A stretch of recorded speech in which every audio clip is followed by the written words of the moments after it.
सरकारी उच्च प्राथमिक विद्यालय सोरभालଠାରେ विद्यालयर एक क्लब द्वारा परिवेश सुरक्षा छात्र छात्री निर्भर करे नामक आलोचना चक्र प्रधान शिक्षक तापस कुमार मिश्र तत्वावधान में अनुष्ठित हो मुख्य अतिथि भाव में अवसरप्राप्त रेंजर श्री रमेश चंद्र नाथ, मुख्य वक्ता रूपे राज्य पुरस्कार प्राप्त शिक्षक पद्मनाभ नायक, सम्मानित अतिथि रूपे एबीओ सुशांत कुमार होता, डॉक्टर रूपश्री त्रिपाठी, इंजीनियर अरविंद बारिक, सुरेंद्र राउत और पुष्पांजलि पंडा जोग देइथिले। अतिथिगण प्लास्टिक व्यवहार कुफल, रासायनिक सार व्यवहार परिणति आदि आलोचना करिଥିବା बेले बहुल भाव में कंपोस्ट खत व्यवहार और परिष्कार परिच्छन्नता को गुरुत्व देइथिले।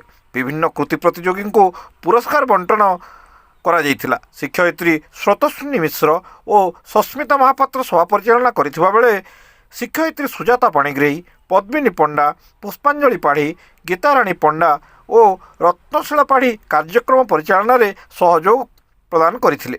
विद्यालय परिचालना कमिटी सदस्य संजय पाणिग्राही, सनातन कालो, संजय जेना, दीपा सिंह और सुकांती काक प्रमुख उपस्थित थिले।